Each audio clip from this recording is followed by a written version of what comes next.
Right, Neil, I've just seen the reserves play against the very strong Birmingham side. What do you think of it?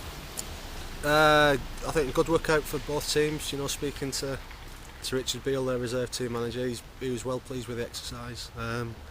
As was we. We know there's a reason we play these games. It's to get time on the pitch for certain players that haven't been playing enough games first team wise. So people like JJ have played an hour, Frankie Artis, Theo Lewis, Dan Lloyd-Weston in goal needed a game, Kyle Haynes. So it's a bit of a cliche. Reserve games, you don't worry about the score, and especially the strength of their team compared to ours. But it's you look at the bigger picture, so it's a worthwhile exercise. Yeah, you had 4 trialists, 3 started and 1 came on. What's Patrick Kanuka's situation?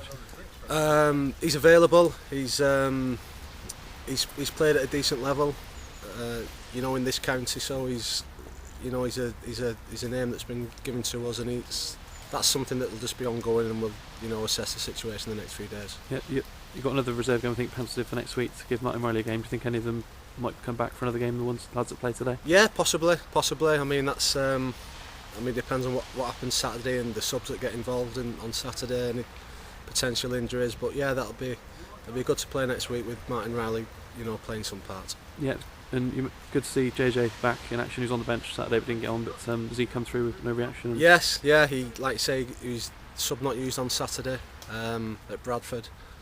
And he just needed some time on the pitch. There's things that happen in matches, even reserve matches, that you can't replicate in training. And until you've played a bit of actual match practice, when you've had injuries, especially things like hamstrings, you might always have a question mark at the back of your mind. So, especially for someone like JD, it's been a great workout. Yeah, two of their goals came from penalties that looked, some people would say were harsh. Then one was just a basic error at the end, which is a bit unfortunate. So. Really, Dan Lloyd-Weston played well, didn't he? Kept the score down. Dan did very well in goal, yes. Which is to be expected. As you say, they had a strong team, and he was coming under a bit of pressure, but he made some good serves.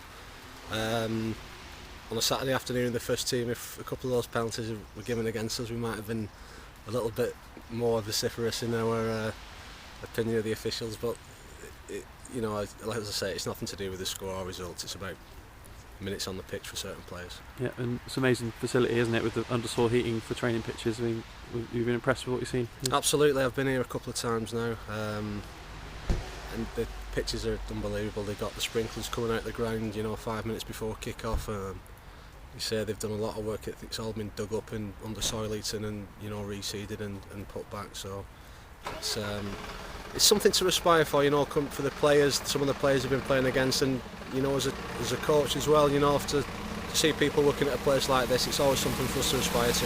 Yeah.